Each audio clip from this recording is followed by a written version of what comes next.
අපි first day එකේ අන්තිම පාඩමට එනවා 1.5. ඒ කියන්නේ ෆස්ට් ඩේ එකේ පස්වෙනි කොටස. මෙතනදී මම ඔයගොල්ලන්ට අත්‍යවශ්‍ය වාක්‍ය රටා තුනක් පැහැදිලි කරනවා. බලමු. ඉස්සෙල්ලා මේ ක්‍රියාපදේ ඉගෙනගෙන.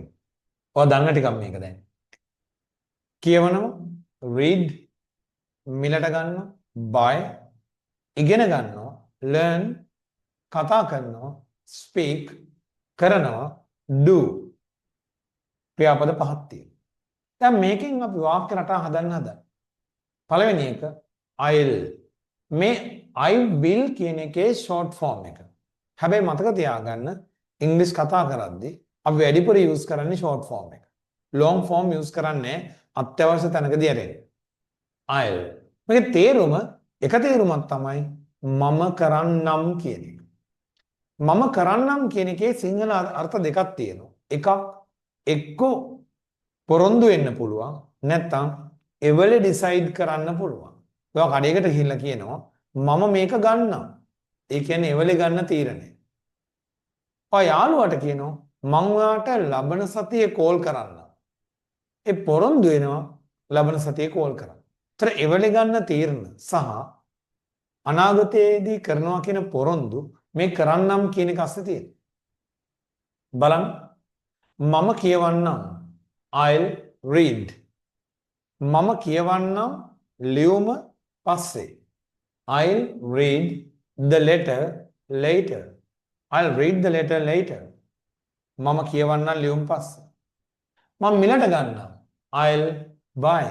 I'll buy. මම මිලට ගන්නම් කමිසයක් හෙට. I'll buy a shirt tomorrow. I'll buy a shirt tomorrow. තේරුණා? learn ඉගෙන ගන්නවා. මම ඉගෙන ගන්නවා. I'll learn. මම ඉගෙන ගන්නම් මේ විෂය. I'll learn this subject. I'll learn this subject. Right. Speak කතා කරනවා. Speak. මම කතා කරන්නම්. I'll speak. මම කතා කරන්නම් ඉංග්‍රීසි. I'll speak English. I'll speak English. Right.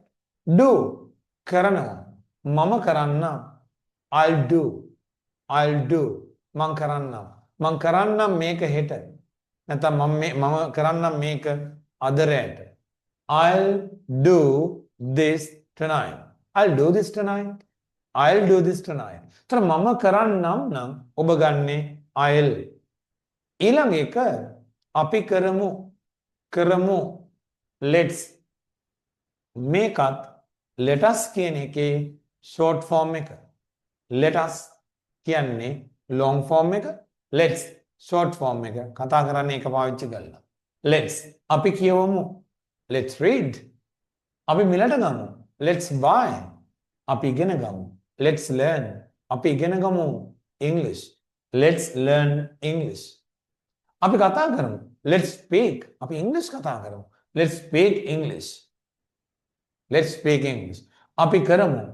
Let's do. අපි කරමු මේක හැමදාම. Let's do this every day. Let's do this every day. අපි හැමදාම මේක කරමු. ඊළඟට මට යම් දෙයක් කරන්න ඕනි නම් අපි ගන්නේ I want to. ඒක තමයි සාමාන්‍ය රටාව. මට කියවන්න ඕන I want to read. ඒත් ඉංග්‍රීසි වල මේ casual English වල නැත්තම් ඔය යාළුවෝ අතරින් පාවිච්චි කරද්දී ඔයා want to එකතු කරලා තනි වචනයක් හැදෙනවා. ඒක තමයි wanna. මේක શબ્ද කරන්නේ wanna. wanna එහෙම නෙවෙයි හොඳේ.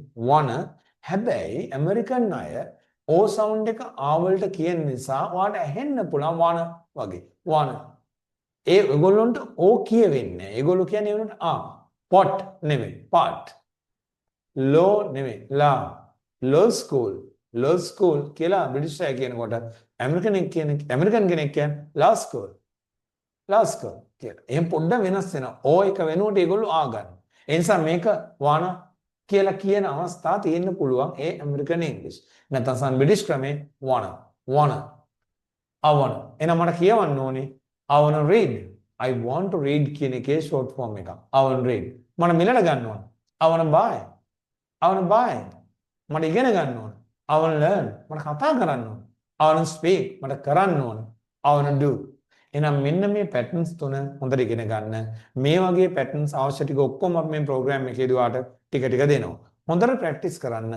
එදිනෙදා මේවා යූස් කරන්න. එහෙමනම් ඔයාලට දැන් තේරෙනවා අපි ෆස්ට් ඩේ එකේ පළවෙනි පාඩම, දෙවෙනි පාඩම, තුන්වෙනි පාඩම, හතරවෙනි පාඩම මේ මොකද්ද? පස්වෙනි පාඩම. ඉතා කුඩා පාඩම් අපි කරන්නේ මින් ලෙසන්ස් තියෙන්නේ. ඒවෙන් අපි ලැන්ග්වේජ් එක ඔයාලට දෙනවා. ඒතර ඕන කෙනෙක්ට මේක ෆලෝ කරන්න හරිම ලේසි. ඇයි? පොඩි පාඩමක් කරනවා, ට්‍රාන්ස්ලේෂන් එකක් කරනවා, ඉංග්‍රීසි යූස් කරනවා. ඒතර මේක හරි ලේසි ක්‍රමයක්. රයිට්? එහෙමනම් අපි දෙවෙනි දවසටත් එක්ක හම්බ වෙමු.